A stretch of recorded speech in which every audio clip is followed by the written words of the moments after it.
Merci d'être là. Nous disions effectivement juste avant que c'est la 5e conférence dans le grand thème de l'art et l'écologie. Aujourd'hui, ça sera sur la question du paysage et du territoire. Alors, je vais peut-être me présenter aussi parce que je ne suis pas sûre que tout le monde m'ait connue jusqu'à présent. Je suis Morgane Régnier. Donc, j'ai été enseignante en arts plastiques donc dans un collège pour le service public pendant 5 années. Donc, dimension plutôt pratique avec des collégiens. Et à côté de ça, pendant ces 5 années, j'ai donné quelques cours à des étudiants plutôt théoriques de sociologie de l'art. Ça m'a beaucoup plu. Et au fur et à mesure, je suis finalement allée vers l'enseignement supérieur, puisqu'aujourd'hui, je travaille dans une prépa qui prépare les étudiants à préparer des concours publics, d'écoles publiques en art. Alors, pour ce faire, j'ai imaginé un plan un peu plus classique, dans le sens où je me suis rendu compte que jusqu'à présent, j'ai évoqué beaucoup de choses contemporaines en mettant quelques points sur des temps de l'histoire de l'art un peu plus ancienne. Et là, je me suis dit que sur la question du paysage, ça pourrait être intéressant d'avoir un peu un recul rapide sur comment a été appréhendé le paysage pendant l'histoire de l'art, via quelques artistes qui ont travaillé dessus, puisque le paysage va être vraiment un genre traité dans l'histoire de l'art. Et derrière ça, j'aime bien quand même faire des rebonds sur l'art contemporain. C'est quand même plus ma spécialité, en tout cas c'est ce que je préfère, parce que je trouve que ça fait écho à des choses de la société. Ça parle de quelque chose de ce qu'on est, de ce qu'on vit dans la société. C'est pour ça que j'ai proposé de présenter 3 photographes qui travaille sur une photographie qui est très ambiguë entre le naturel et l'artificiel, mais dans du paysage. Et pour finir, je vous ai proposé d'autres exemples, dont l'auteur Jim Harrison, qui a eu le droit à un documentaire juste avant de mourir sur son écriture, sur sa personnalité, qui est quand même assez trempée et particulière. Et d'autres exemples d'artistes pour terminer un petit peu sur cette question-là, pareil, plutôt contemporain. Alors j'aime bien aussi en tout premier lieu définir les termes. C'est un côté un peu scolaire, mais au moins on voit de quoi on parle tous ensemble. On a une espèce de base commune. Donc le paysage, par définition, on pourrait dire que c'est une vue d'ensemble qu'offre la nature d'une étendue de pays, d'une région. Avec cette définition, j'avais envie de rajouter une citation de d'Anne Coquelin, qui a écrit cet ouvrage qui s'appelle « L'invention du paysage ». Anne Coquelin, en fait, même cet ouvrage, je l'ai découvert à l'université parce que finalement, la question du paysage et du territoire, c'est quelque chose qui me questionnait déjà beaucoup à la fac en master. Et j'ai consacré un bon morceau d'écrit là-dessus, en le liant à la question de l'intime, pour ma part, puisque j'ai grandi dans un espace naturel, la campagne. Et ces espaces, ils me parlaient d'une histoire personnelle, j'y plongeais de l'imaginaire. Et j'essayais de comprendre ce qu'il voulait me dire à moi profondément, mais aussi j'essayais de comprendre comment il était fichu sous mes yeux. Pourquoi est-ce que tels endroits étaient cultivés, tels endroits avaient le droit à des espaces de forêt? Pourquoi est-ce qu'on attaquait ces forêts? C'est quelque chose qui me questionne énormément en tant qu'enfant, puisque c'était mon espace de vie et de création. Donc je vous lis la citation. « Se pourrait-il qu'il y ait des sortes d'a priori de notre sensibilité au paysage, tels que, les mettant en œuvre, nous les oublierions et croirions toujours en accord parfait et original avec la nature. » En fait, ce qu'elle veut nous dire là, c'est la lecture que j'en ai eue étant un peu plus jeune, et ce qui m'a vraiment marqué, c'est que le paysage en soi, il n'a pas vraiment quelque chose de naturel. Il est l'aménagement humain des espaces naturels. Quand on ouvre sa fenêtre, on a l'impression de voir la nature quand on se trouve à la campagne. Mais finalement, si on découpe un peu ce paysage et qu'on regarde à droite, à gauche, effectivement, la petite clôture, le petit mur en pierre, le champ qui a été rasé, sur lequel du blé pousse, une forêt qui a été préétablie à tel endroit. Tout ça, c'est des actions humaines qui déterminent vraiment où l'espace végétal, où l'espace du vivant, aussi les animaux, vont pouvoir se mouvoir et vont pouvoir interagir avec l'espace naturel. Et en quelque part, il n'a plus rien de naturel. Il existe très peu de lieux où vraiment on a un espace qui est complètement vierge. Et je sais que ça m'a énormément choquée, parce que toujours pareil, en ayant grandi dans ces espaces-là, ben, je me suis rendu compte que même des espaces qui sont préservés par l'urbanité, ils restent quand même marqués par la trace de l'homme. Et pour le territoire, on le verra un petit peu plus loin avec des exemples. Par définition, c'est étendue de la surface terrestre où est établie une collectivité humaine. Voilà. Après, il y a plein de manières d'imaginer le territoire. Comme je vous disais, moi, j'ai une approche plutôt poétique du territoire, de la question des strates, de la mémoire, en fait, de ce qui se passe dans les sols. Donc, voilà, si on sort d'une définition qui est un peu objective, il y a plein de choses à en retirer. Alors, invention du paysage. Donc, comme je vous disais, on va un petit peu partir sur la question de la peinture de paysage. Qu'est-ce que c'est ? La valeur d'un tableau, elle va dépendre de son sujet. Pendant un bon moment dans l'histoire de l'art, et je pense qu'on l'a déjà évoqué dans d'autres conférences, André Félibien, en fait, va proposer une hiérarchie des genres. Donc, il va la proposer en 1667. Et la conférence de l'Académie royale de peinture et de sculpture va vraiment s'atteler à classifier les genres du plus prestigieux au moins intéressant. Et la peinture de paysage, il en est dit ceci, je vous ai pris une petite citation qui explique assez bien. Celui qui fait parfaitement des paysages est au-dessus d'un autre qui ne fait que des fruits, des fleurs ou des coquilles. Celui qui peint des animaux vivants est plus estimable que ceux qui représentent que des choses mortes ou sans mouvement. Donc a priori, le paysage est plus noble que la nature morte. Il a une valeur plus importante dans le champ de l'histoire de l'art. Après, il y a aussi des questions de dimension des tableaux. Il y a toute une réglementation dans la hiérarchie des genres. Et je vous invite à regarder, quand vous faites des musées un peu plus classiques, effectivement, les tableaux de guerre, ça va être des très grandes scènes. Les tableaux de nature morte, ils vont être plutôt de petite taille, par exemple. Donc Nicolas Poussin, en soi, on pourrait un petit peu parler d'un écologiste avant l'heure, puisque il avait vraiment une grande importance sur le fait de peindre des paysages. On va le voir après avec une comparaison avec un autre peintre, mais ici, les paysages prennent beaucoup de place et les personnages sont tout petits à l'échelle de ce paysage-là. On le voit au premier plan, hein, presque les personnages se fondent dans cette masse. Donc il a fait une série qui s'appelle Les 4 saisons, où ça va être des moments de vie qui sont attelés à la religion. Il y a beaucoup d'allégories, le printemps, l'été, donc des moments de festivité, au contraire d'isolement autour de l'hiver, et où en fait sont exprimées des émotions, des principes un peu philosophiques. Mais il y a toujours cette idée où l'homme et la nature sont en pleine harmonie et l'homme se fond finalement dans cette nature qui est grandiloquente. À cette époque-là, il y avait une autre manière de penser la peinture. Enfin, il y avait plus ou moins deux manières de penser la peinture. C'est ce qu'on appellera la querelle du coloris. Et effectivement, Poussin a apporté beaucoup plus d'importance au trait, au travail du dessin. Donc, il avait un dessin qui était extrêmement minutieux, très détaillé.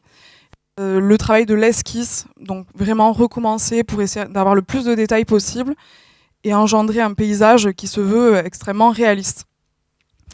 Et effectivement, ces personnages avec beaucoup moins de présence et une toute petite échelle.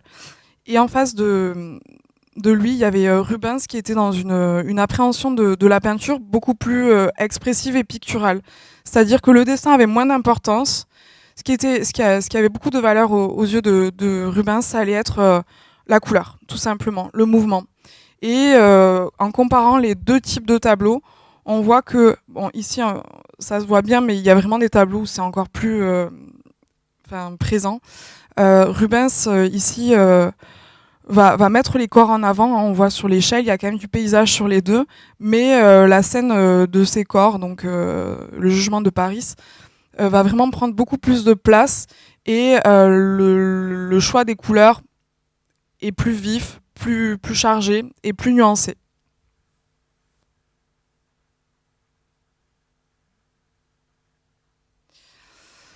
Un peu plus tard, hein, au XIXe siècle, on a, on a Jean-François Millet qui présente des peintures qui sont assez nouvelles dans leur style, puisque au XIXe siècle, il y avait les romantiques, il y avait les néoclassiques, et plus ou moins les romantiques descendent un petit peu de cette idée que la couleur prend beaucoup de place, que le mouvement va venir créer une expressivité.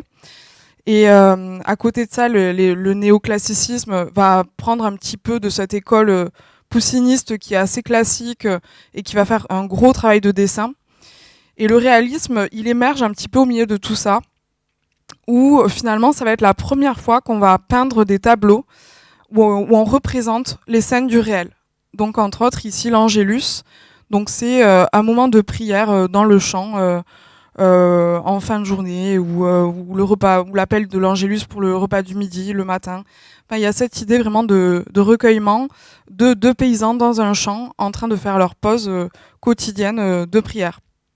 Donc, il y a beaucoup de poésie dans le choix des couleurs. On est vraiment dans une espèce de pénombre avec le ciel qui a des tons un peu jaunes comme ça. Il y a quelque chose d'assez poétique. Et ça s'explique de son histoire. En fait, il est lui-même fils de paysan.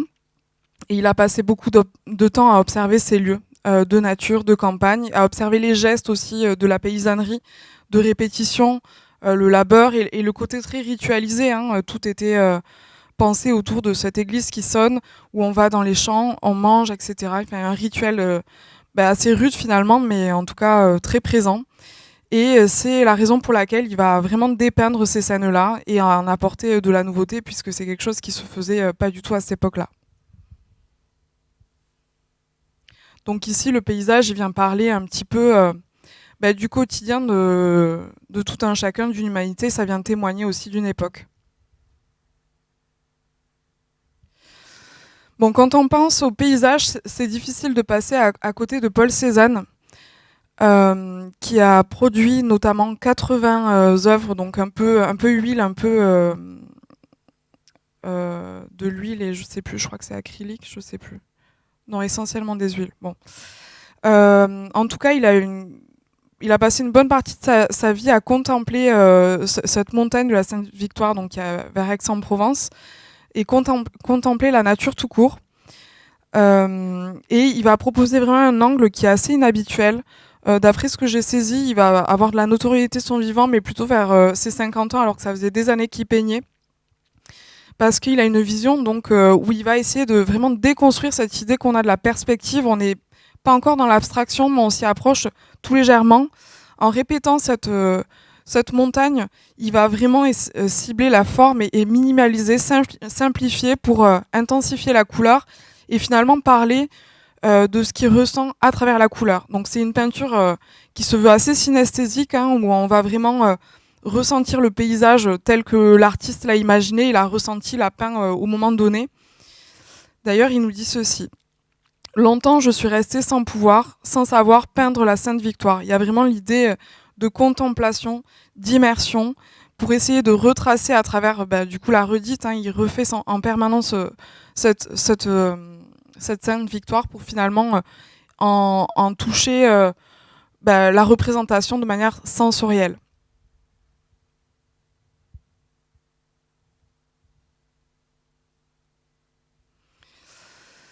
En Angleterre, il va y avoir Turner qui me paraît aussi important à présenter sur la question du paysage, puisque pour ma part, j'ai eu l'occasion de voir un de ses tableaux à la base sans trop le connaître, et c'est vrai qu'il y a une espèce d'appel au milieu de tout un tas de tableaux où on voit cette lumière, cette couleur jaillir du tableau, de la toile.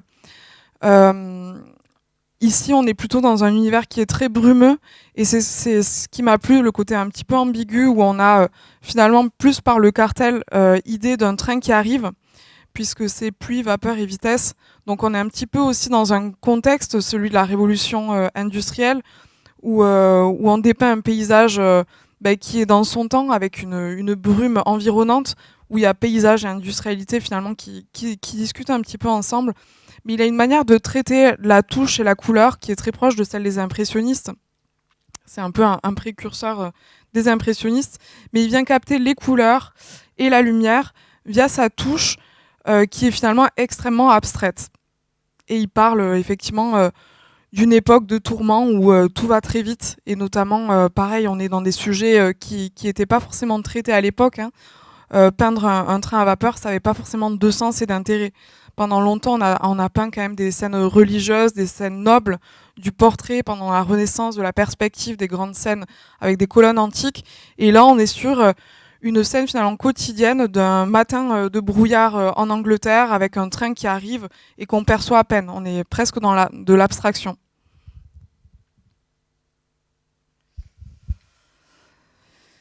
Euh, Effectivement, le fauvisme me paraît assez important aussi sur ces. Bon, il y a plein de choses, hein. Il y a forcément les impressionnistes, mais j'ai un peu fait le choix de pas en parler, puisque c'est quand même un courant qui est extrêmement connu. On passe un petit peu autour, mais je pense que tout le monde connaît bien les impressionnistes, et c'est la raison pour laquelle je tourne un peu autour. André Derain, il fait plutôt partie de ces peintres fauvistes qui, eux, vont plus rechercher l'intensité de la couleur pour comme venir créer du volume via la couleur. C'est extrêmement saturé. C'est extrêmement saturé comme tableau. Mais finalement, quand on le place un petit peu dans un contexte automnal, bon, on est un petit peu à la fin de l'automne, mais il y a encore de très belles feuilles. Quand on longe le canal du Midi, il y a des jaunes fluo, il y a du rouge. Et finalement, moi, je trouve qu'on n'est pas tellement hors réalité quand on observe le paysage et qu'on y apporte un peu de poésie. Et on est sur une incandescence des couleurs comme ça qui viennent parler d'un paysage qui bout, qui mue sous nos yeux. Et de son importance aussi en soi, parce que si on lui apporte autant de couleurs et d'expressivité, on le laisse s'exprimer et parler aussi de son identité, de ce qu'il est à travers les saisons. Donc j'avoue que j'aime particulièrement ce tableau pour ça. Il y a de la vie, mais il y a de la vie aussi à travers ces couleurs qui créent du volume et du vivant finalement. Bon, c'était aussi comment dire, il s'est énormément inspiré de Paul Cézanne par cette exploration des couleurs, aller un petit peu très proche de l'abstraction, on n'y est pas non plus, mais on va chercher un petit peu à travers d'autres choses que la forme, et entre autres c'est la couleur, une manière d'exprimer un ressenti sur le paysage, et qui plus est un ressenti aussi émotionnel face au paysage. Alors Gabriele Munter, c'est une artiste peu connue que j'ai découvert quand je me suis un petit peu intéressée à toutes ces femmes perdues dans le champ de l'histoire de l'art, qui flottent un petit peu et qui réapparaissent un petit peu en ce moment. On en reparle, on en revient. Elle fait partie des expressionnistes allemandes. Et ce tableau, je le trouve intéressant parce il a quelque chose d'un petit peu de la touche de Derain, mais il s'éloigne encore un petit peu du figuratif. On a des trames comme ça, des touches de couleurs qui sont entourées de lignes qui viennent renforcer un peu le trait. D'ailleurs, c'est la raison pour laquelle elle est plus dans un courant expressionniste. On a quelque chose de plus vibrant, de moins nuancé. Il y a quelque chose d'un peu plus dynamique et fort dans la manière de traiter la couleur. On est sur peu de nuances. Et cette couleur, elle vient parler peut-être d'un tourment intérieur, d'une impulsivité d'un tourment. Il y a quelque chose d'un petit peu plus mélancolique, je trouve, que dans le tableau de Derain. Et effectivement, c'est une artiste qui a fréquenté Kandinsky, d'après ce que j'ai saisi, donc le père de l'abstraction dans le champ de l'histoire de l'art. Et ils ont tous les deux un petit peu vogué dans l'Europe et découvert comme ça le fauvisme. Et elle, entre autres, elle s'en est inspirée et a créé des tableaux qui sont je sais pas, j'y vois de la mélancolie, c'est drôle parce qu'il y a beaucoup de couleurs, mais cette espèce de paysage où on confond un petit peu toutes les lignes avec des couleurs assez saturées et des formes qu'on perçoit un petit peu, on sait pas trop si c'est le crépuscule ou c'est le lever du soleil. Je trouve que ça apporte une éphémérité qui est aussi belle, mais qui apporte un peu de mélancolie dans le regard. Et c'est aussi mettre en avant l'intensité de la nature et la comparer un petit peu à des tourments un peu intérieurs finalement.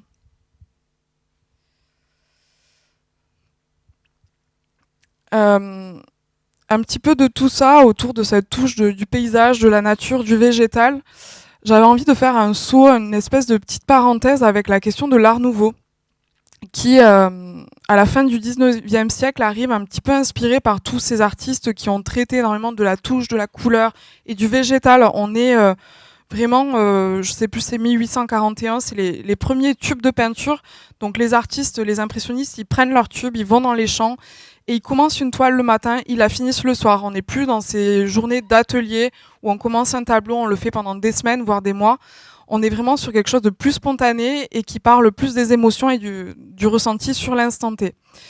L'art nouveau, ça découle un petit peu de cette idée qu'on retourne vers le végétal, puisqu'on est aussi dans une société qui s'industrialise énormément, qui est sur des objets en série, on est sur autre chose. Donc à côté, il y a aussi un retour sur la question du végétal.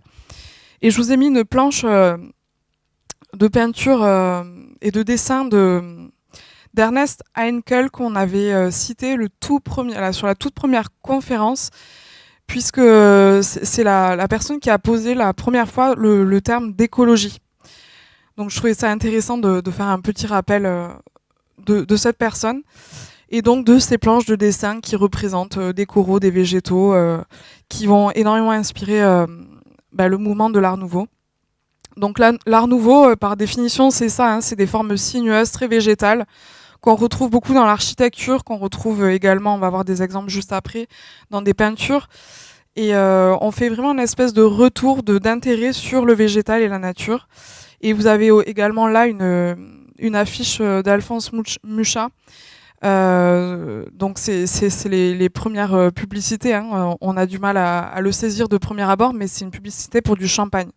Donc ça donne pour autant bien envie. C'est coloré, c'est joyeux, c'est très floral. Mais pour autant, on est sur de la publicité. Donc finalement, cet art nouveau, il va envahir également le paysage urbain de par ses affiches, de par son architecture, d'un petit peu partout où il va apparaître. Donc là, vous avez par exemple ce portail qui est d'Hector Guimard, qui, je pense, vous connaissez au moins pour les entrées de bouches de métro à Paris métropolitain. Donc art nouveau complètement, avec des formes en courbe, très florales aussi. Et ça va venir installer à Paris, si vous avez l'occasion de vous y promener, un petit peu à Toulouse aussi. J'essaie d'y faire gaffe. Dans le quartier des Carmes, il y a quelques vitraux de belles bâtisses où ça va être assez art nouveau. Et c'est assez finalement facile à repérer quand on a le truc. C'est vraiment quelque chose autour du végétal et de la courbe. Donc on le voit assez bien ici, hein, sur ce portail où on a vraiment de la courbe. Et quand on pense aussi aux entrées de métro, c'est vraiment dans cet esprit-là, quoi. Donc tout ça, effectivement, ça va venir animer l'espace urbain. Et puis en peinture, ça va donner des peintures qui mêlent un petit peu des sujets corporels, comme ici le tableau de Gustav Klimt, avec un espace environnant, le fond qui est extrêmement végétal. Et ces corps, ils sont un petit peu camouflés comme ça, plongés dans un espace végétal où on est dans une forme d'abstraction paysagère aussi, où deux corps sont complètement entrelacés. Et c'est presque un peu cosmique, mais on sent cette touche végétale qui coule un petit peu partout autour des corps, avec des teintes dorées, vertes. Donc là, on est vraiment sur de la peinture de type Art Nouveau. Les paysages photographiques, un territoire de l'Anthropocène.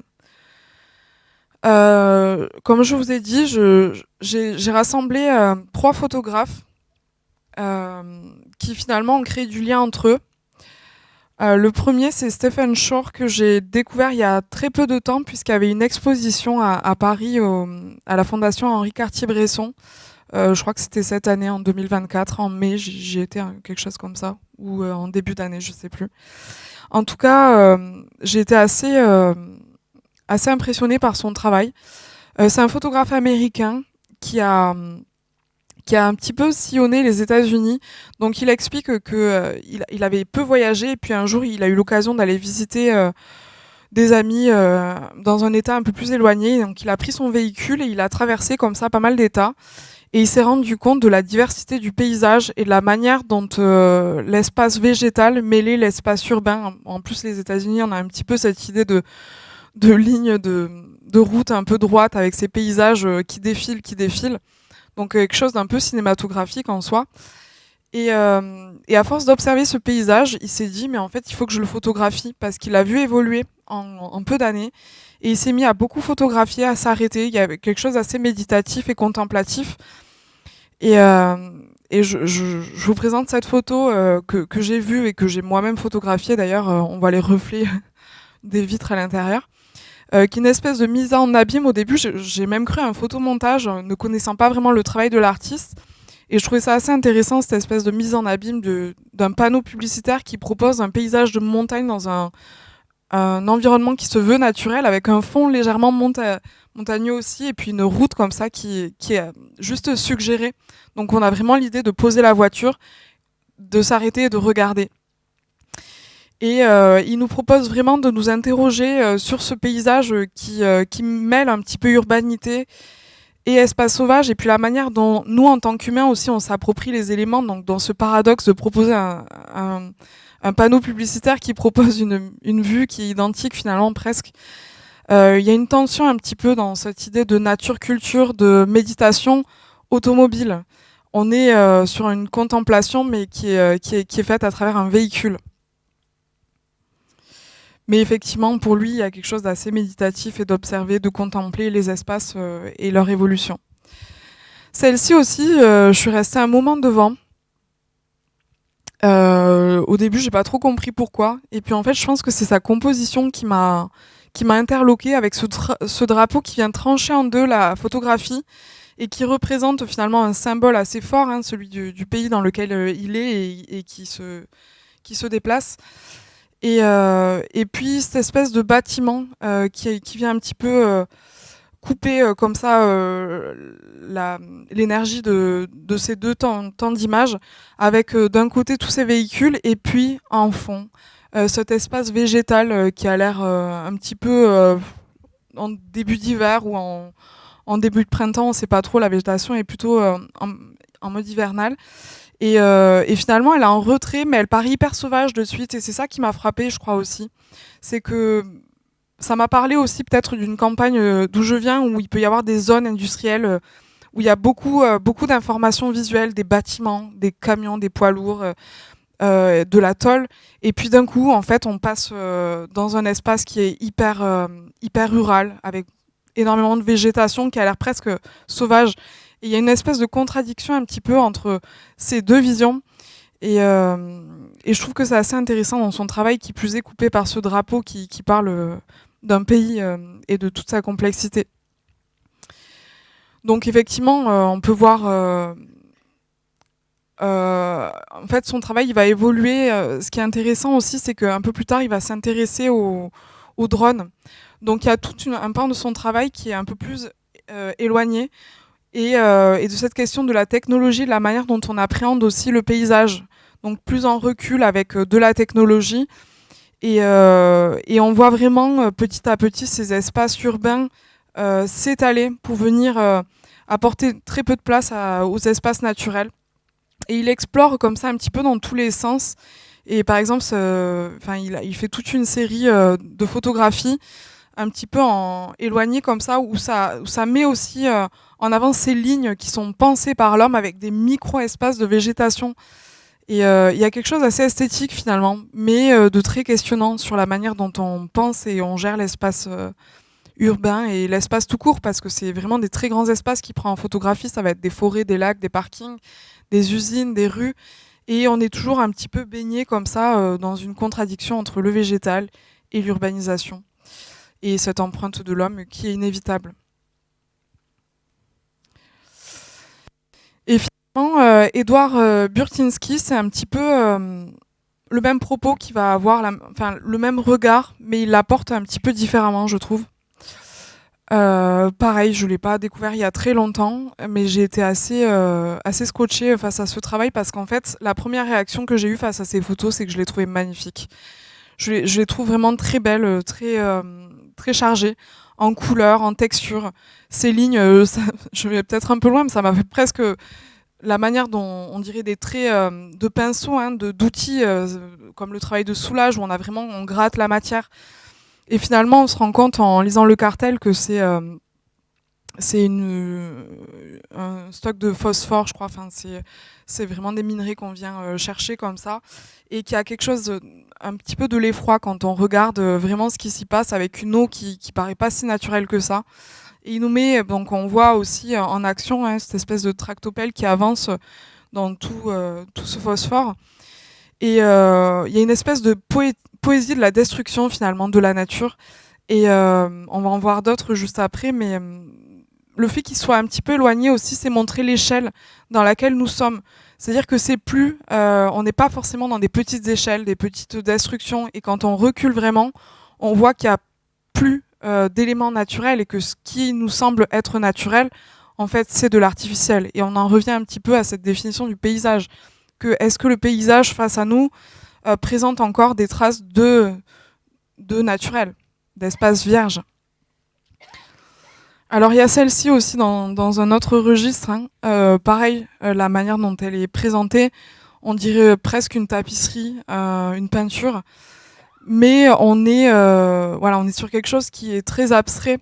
Mais en même temps, on est sur des sujets qui créent des tensions entre. Donc là, pareil, ça a été, je crois, une inondation, une crue qui a fait revenir du bois qui était stocké sur des terres. Donc, ce qui arrive de plus en plus, la mauvaise gestion des eaux. Là, je regardais un documentaire sur le Danemark et il y a à peu près 2 fois par an des pluies incessantes qui font des crues pas possibles et qui remodèlent en fait les espaces urbains et naturels. Et là, en fait, c'est un moment figé comme ça de flottement de bois qui a été coupé et stocké. Et on ne sait pas trop où on se trouve. Ça paraît naturel, c'est du bois finalement, donc ça paraît pas si inquiétant que ça. Et puis dans le choix des couleurs, un petit peu la même trame. Donc il y a vraiment une ambiguïté entre le naturel et l'artificiel. Il y a même une tension.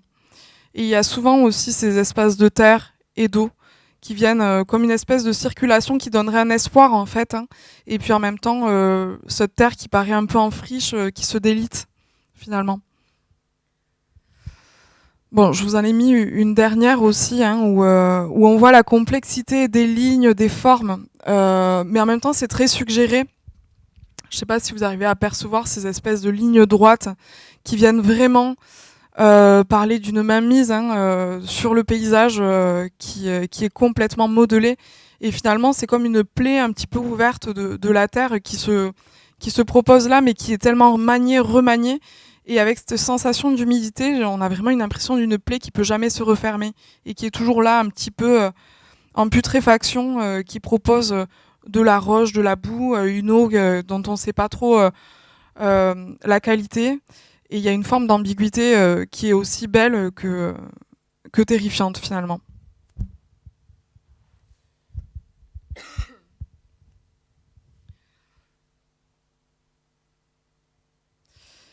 Et en dernier lieu, c'est un peu par lui que je voulais commencer initialement, parce que pour le coup, c'est un photographe que j'avais découvert il y a très longtemps, Andreas Gursky, qui m'avait vachement impressionné sur ses photographies amplifiées. Bon, là, du coup, ses travaux un peu plus de jeunesse, on va dire, dans les années 80, il a commencé la photographie, donc d'espace naturel, où il y avait toujours, pareil, une espèce de tension, où on voit une ligne...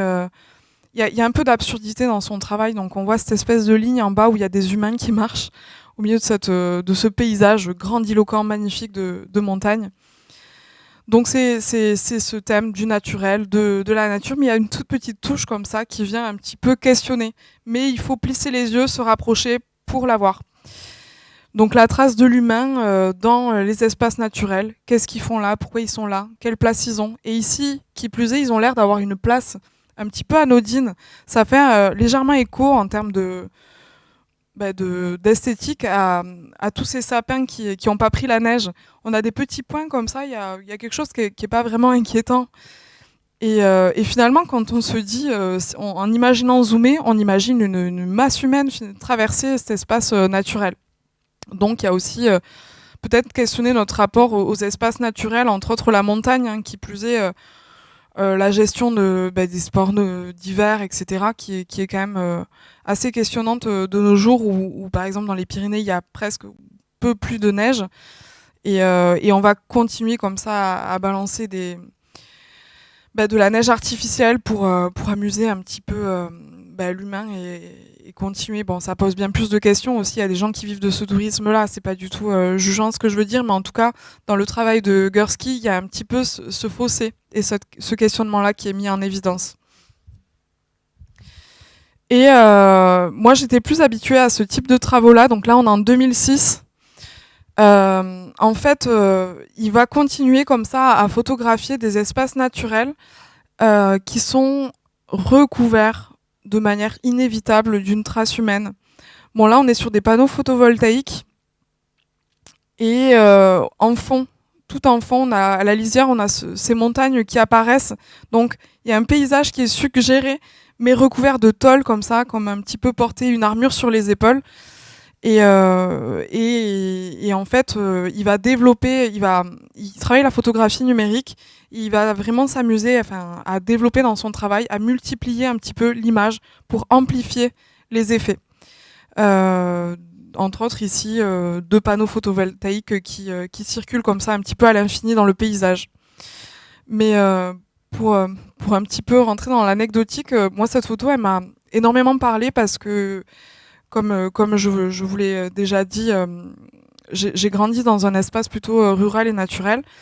Et il y a quelques années, je me baladais avec ma mère dans la campagne lautoise. Et j'ai découvert un lieu que je connaissais très bien, rempli de panneaux photovoltaïques. Et en fait, j'ai été un peu tiraillée entre 2 sensations. Une de tristesse énorme parce que j'avais pas envie que ce paysage qui me tient tant à cœur, dans lequel j'ai envie de vraiment continuer de gambader et d'avoir ces sensations autour du végétal et de la nature. Et en même temps, je me suis dit, mais c'est bien, c'est une énergie qui est renouvelable, qui est solaire. Et en fait, j'étais vraiment entre deux, donc j'ai même proposé à ma mère, on est rentré dans le champ, et il y avait des moutons qui étaient là pour entretenir le champ finalement. Donc j'étais là, c'est super en fait, larmes aux yeux. Ben oui, c'est bien pensé. Mais c'est une nouvelle manière de penser le paysage qui nous met un petit peu face à ces paradoxes qu'on a un petit peu usé toutes les ressources possibles. Et on vient d'installer comme ça des champs entiers de métaux, de panneaux photovoltaïques, entre autres, qui modifient complètement l'appréhension du paysage. Il y a quelque chose d'un peu triste, mais en même temps d'important. Ces 2 photographies, je les trouvais intéressantes pour cette espèce de perte de repères. On est dans de l'abstraction. On pourrait croire qu'on est sur un tableau vraiment purement dans l'abstraction. Et pareil, on est sur une photographie qui présente des champs avec du plastique, de l'agriculture, de la culture tout simplement. Et on est vraiment dans une espèce d'ambiguïté, de pollution des espaces. En fait, on n'arrive plus à reconnaître les repères qu'on a justement dans le cœur. C'est un petit peu ce que je disais avec l'exemple d'avant, c'est qu'il faut remodeler son regard et essayer d'y apporter une forme de poésie. Et il le met un petit peu en exergue pour jouer avec le fond et la forme finalement, et présenter une métaphore du monde qui se transforme parce que il a évolué et il faut faire avec ce qu'on a aujourd'hui, c'est-à-dire besoin de faire attention aux espaces et puis d'en prendre soin, même s'ils sont déjà bien détériorés.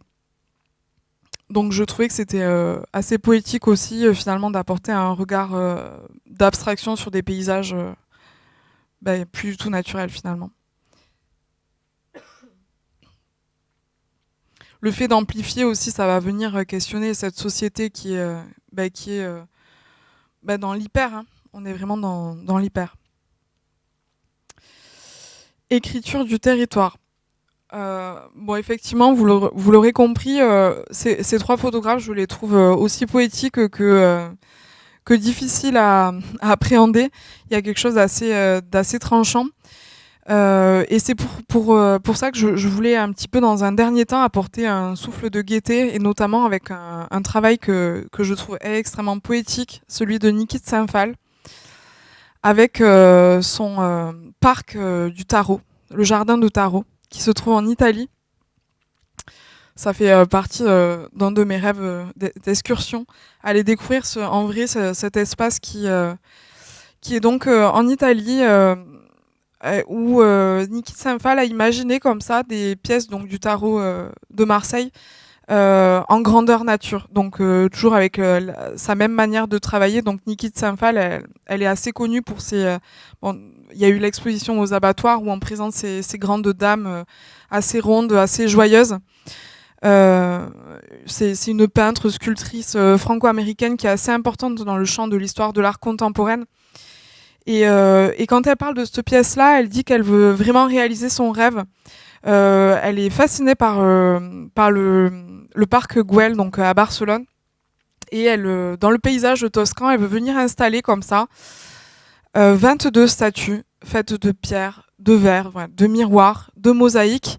Donc elle va être aidée par son mari, donc Tinguely, et plein d'autres personnes qui vont l'aider à construire vraiment les pièces, hein, mais qui sont monumentales. On est vraiment sur des œuvres gigantesques qui se traversent. Donc là, j'ai pas mis de photos de vue d'intérieur, mais je vous invite à aller voir. C'est des espaces remplis de miroirs. C'est très enfantin comme manière de voir, mais vraiment on circule à l'intérieur.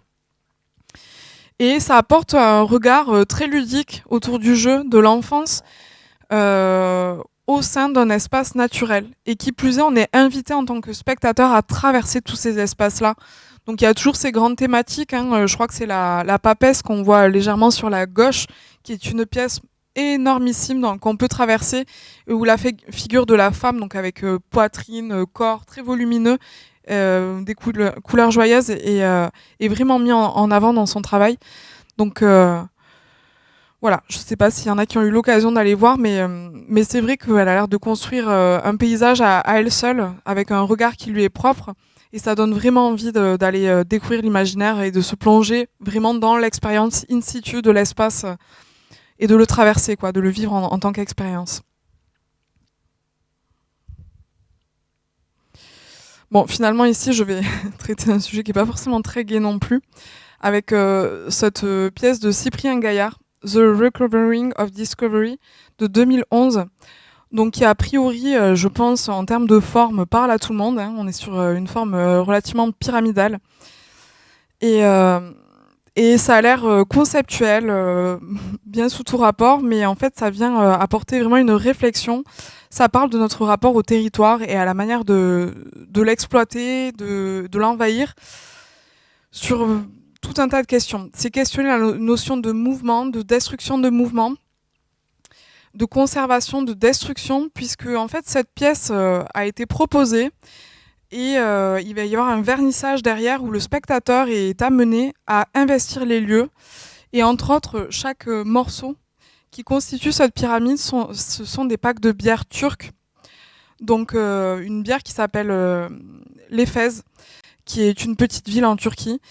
Et le spectateur est amené à grimper sur l'espace, à consommer la bière. Donc ça va donner lieu à ça. À consommer cette bière, à faire du bruit, et voilà, à investir les lieux. Et finalement à donner lieu dans un second temps à la seconde image, une pièce qui est complètement détruite. Donc là, il y a une référence qui est assez directe à l'hôtel de Pergame, donc en Turquie, qui est donc une construction hellénistique, deuxième siècle avant Jésus-Christ, qui a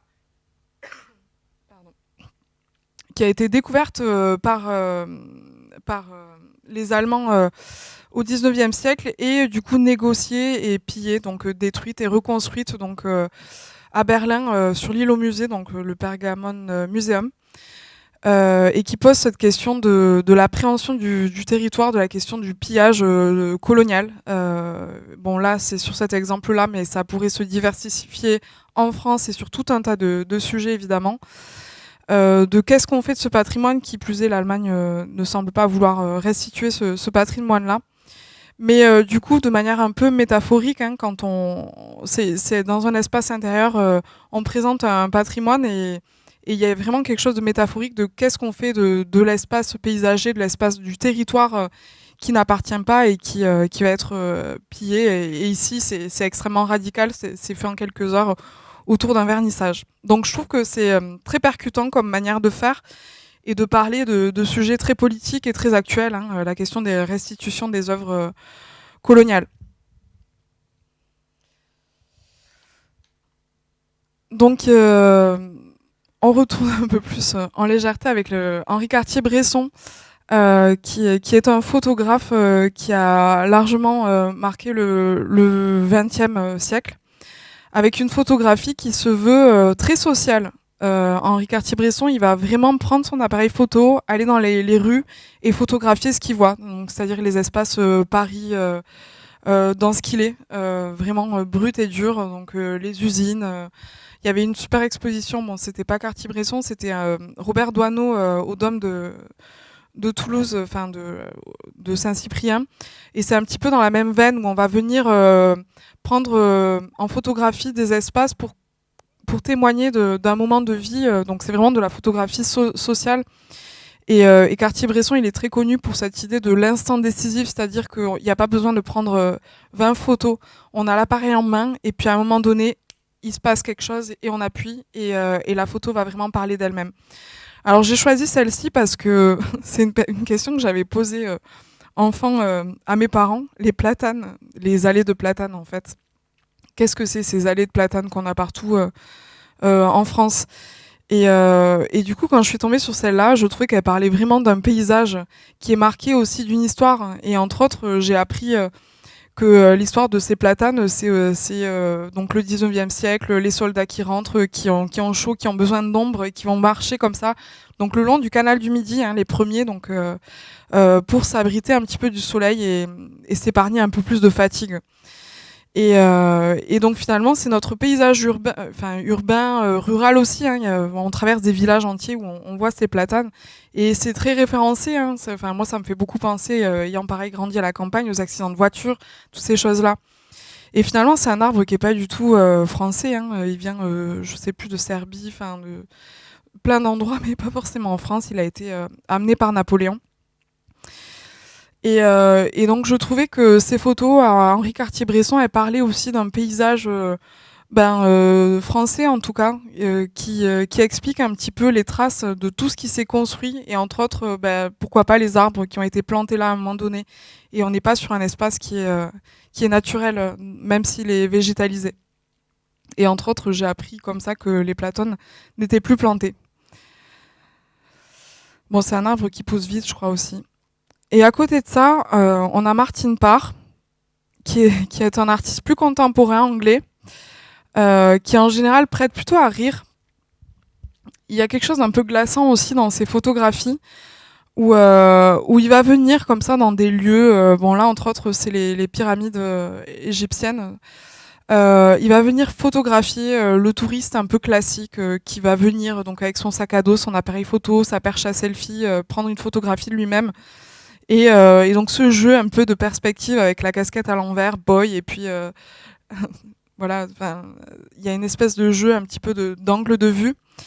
Et pour apporter à la fois peut-être un peu de malaise, mais aussi de la drôlerie. Et finalement, comme Cartier-Bresson, il va venir témoigner d'une époque qui est plus actuelle, on est dans les années 90, 2000, 2010, d'une société qui est extrêmement consumériste, et qui consomme entre autres le tourisme d'une manière très très prédéfinie. Hein. On va venir manger de la pyramide, de la tour Eiffel, du musée. C'est des choses qui sont vraiment... On consomme les espaces. on n'est plus forcément dans un espace naturel. Et donc, nous renvoyer un petit peu aussi à nos zones d'ombre, à la manière dont on consomme aussi les espaces. Et oui, on est devant quelque chose qui est magnifique, mais pourquoi est-ce qu'on le prend en photo avant de le regarder, par exemple? Et je dis ça, je me parle à moi aussi. Et forcément, une envie de comparaison. En fait, c'est pas de moi, c'est une exposition qui a eu lieu en 2023, donc toujours à la Fondation Henri Cartier-Bresson. Vous avez compris, quand je vais à Paris, je vais directement là. J'adore la photographie et je trouve que les expositions sont vraiment très chouettes, très bien pensées. Où en fait, ça a été l'idée de mettre en discussion un travail contemporain, celui de Martine Parr, avec un travail qui est plus ancien, celui d'Henri Cartier-Bresson. Et cette discussion, elle a été très intéressante. Parce que oui, il y a quelque chose de beaucoup plus kitsch et absurde dans le travail de Martine Parr, mais il y a aussi une forme de mélancolie de l'absurdité et de témoignage aussi de ce qui se passe dans la manière de consommer les espaces. Et entre autres, ici, on est sur un espace artificiel, donc je sais plus, ouais, c'est au Japon, où on va venir avoir une plage artificielle comme ça avec des moments de vagues. Tout est pensé et on vient se stocker les uns à côté des autres. Et puis de l'autre côté, quelque chose qui se veut un peu plus poétique en Serbie. Donc cette personne qui a son violoncelle sur le dos et qui roule comme ça sur les chemins de campagne. Et je trouvais que vraiment la démarche de mettre en abîme, en discussion en tout cas, les deux photographies qui sont sur deux époques différentes, on est finalement sur la même chose. Un témoignage d'une époque avec deux regards d'artistes différents, mais qui viennent apporter une expressivité et aussi un retour vers soi sur la manière dont on a de vivre en société et dans n'importe quel espace, que ce soit urbain ou plutôt naturel. Donc Jim Harrison, qui est un écrivain américain, je ne sais pas si vous avez eu l'occasion de lire de certains de ses ouvrages. Moi, c'est arrivé assez tard. Et je suis tombée comme ça sur ce documentaire qu'a fait François Bunel, donc journaliste français, La Grande Librairie, et en fait qui était passionné par Jim Harrison et qui était un vieux monsieur. Et il s'est dit, bah mince, avant qu'il soit trop tard, il faut que j'aille le rencontrer. En fait, c'est tellement une personnalité, ça a l'air d'être tellement une personnalité. Donc c'est comme ça qu'il est allé aux États-Unis, donc dans le Montana, où vivait Jim Harrison sur la fin de sa vie. Et il a rencontré ce personnage relativement atypique, un peu cabossé. Donc c'est quelqu'un qui a vécu dans les plus grands excès, New York très extravagant, fait de drogue et d'alcool, d'écriture nocturne, de soirée, de tout un tas de choses qui avaient l'air assez intenses. Et puis une notoriété aussi derrière, avec une écriture très qui mêle un petit peu les espaces de campagne de là où il vient, donc le Montana, la campagne, avec une culture aussi autour des Amérindiens, puisque c'est un endroit qui a été colonisé aussi par les Américains et qui a des traces comme ça de personnes qui ont été discriminées, mises de côté. Donc il y a une espèce d'ambiguïté comme ça où il communique avec des Amérindiens qui sont toujours là et avec une espèce de sympathie. Et puis en même temps, il y a une espèce d'ambiguïté entre le fait que lui, il a grandi au milieu de tout ça et puis même physiquement, il a quelque chose d'une gueule un petit peu d'Indien. Donc il y a une espèce d'ambiguïté dans cette personne-là. Et puis une sagesse énorme dans ce qu'il dit. Il range des armes et puis d'un coup, il va dire mais en fait, moi, si je suis revenue là, c'est que je me suis rendu compte que tout change, tout est un petit peu pernicieux, compliqué. C'est-à-dire que les gens, ils sont imbriqués dans leur vie, dans leur société, ils s'enivrent, ils se font des coups bas. Et puis, il y a qu'une seule chose qui change pas, c'est le paysage, en fait. C'est la nature, c'est les espaces naturels. Et en fait, c'est quelqu'un qui était très addict à beaucoup de choses, après ce que j'ai saisi. Et puis là, on le suit dans ses rituels où tous les matins, sans faute, il boite, il fume cigarette sur cigarette, mais rien à faire. Il va passer la matinée sur sa barque à pêcher, sur son petit rivière qu'il y a au bout de chez lui, avec son chien.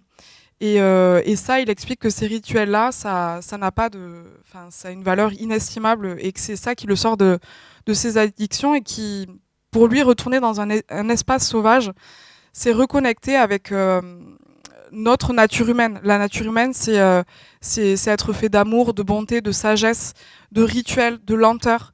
Et tout ça, on peut le trouver que dans les espaces sauvages. Donc, j'avoue que j'ai été particulièrement touchée par ce discours-là parce que bon, j'ai pas une vie aussi cabossée et longue que la sienne.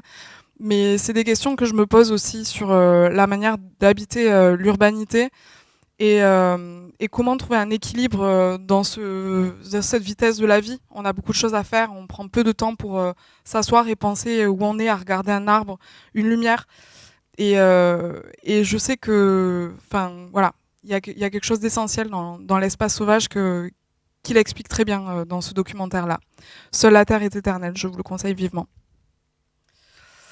Et pour finir, on retourne à ma terre natale, donc le Lot, où il y a une... J'en ai déjà parlé, la Maison des Arts Claude et Georges Pompidou à Cajar, donc dans le Lot, qui proposait, c'est plus le cas, la direction a changé, mais la programmation est toujours aussi chouette.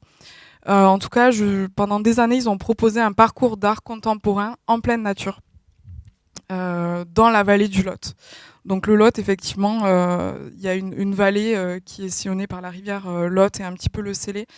Et c'est des espaces assez sauvages, donc qui sont jonchés de petits villages, de petites villes comme Cajar, assez vallonnés et assez propices finalement à installer un parcours comme ça où des œuvres pourraient être pensées au milieu de la nature. Ils proposaient des résidences en fait, donc à Saint-Cyr-la-Popie, qui est un village surélevé, donc souvent connu parce que il a été élu à un moment donné plus beau village de France, perché un peu en hauteur sur une falaise, où il y a une résidence d'artistes, et la maison d'André Breton aussi entre autres. Et ils viennent s'installer là au printemps, les artistes, pendant 4 mois. Ils s'imprègnent un peu des lieux, donc ils peuvent venir de Paris, de Berlin, un petit peu de partout.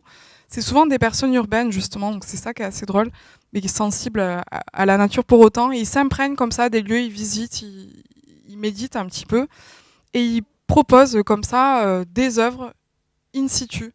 À même l'espace. Donc là, je vous ai mis une pièce de Lucille Florenti, qui est toulousaine de mes souvenirs, qui a une manière de travailler assez poétique sur la matière. Elle va venir questionner un petit peu la mémoire du territoire et qui a proposé cette accumulation comme ça de roches. Donc on le voit pas bien ici. Sur la première face, elle a travaillé aussi à la feuille dorée, c'est légèrement doré. Donc pour questionner un petit peu aussi notre rapport au territoire, au naturel, à l'artificiel. Et surtout observer en fait, observer ce qu'on a face à soi parce que là on est donc au Rocher de la Baume, je crois, à Calvignac, qui est un point de vue en hauteur magnifique sur la vallée du Lot et qui en soi juste quand on regarde cette œuvre, qu'on s'approche et qu'on regarde derrière ça la vallée, c'est assez contemplatif. Donc j'apprécie beaucoup ce genre de démarche parce qu'en en fait elle est un peu à double bénéfice, c'est-à-dire qu'on voit des œuvres d'art, on les cherche aussi, il y a quelque chose de ludique pour des personnes qui sont pas forcément initiées à l'art contemporain, et ce centre d'art propose de l'art contemporain. C'est un bon coup en fait de proposer dans des espaces naturels parce que on cherche, on trouve, on se questionne un petit peu à plusieurs et ça apporte quelque chose de ludique qui détache un peu la légitimité de rentrer dans un espace muséal. Parce qu'on le sait tous bien via Bourdieu, hein, on n'a pas tous la même égalité des chances dans le fait de rentrer dans un musée. Le capital culturel, c'est vraiment ça, c'est que si on nous y a jamais apporté, on a beaucoup moins de chances de le faire que quelqu'un qui a été initié dès tout petit. Et pour le coup, ça peut changer, je le sais, mais c'est quand même important d'apporter aussi des possibilités d'initier des personnes dans l'espace rural finalement, d'avoir accès à de l'art contemporain et de se questionner là-dessus. Donc l'idée, c'est vraiment d'investir le territoire, de remodeler le regard et de prendre un temps pour regarder l'espace naturel aussi, qui est magnifique à regarder même pour les habitants. C'est-à-dire qu'on va voir l'œuvre, mais on s'arrête 2 minutes pour regarder le paysage, et ça, c'est une belle démarche, je trouve, à faire. Voilà, je vous remercie pour votre écoute.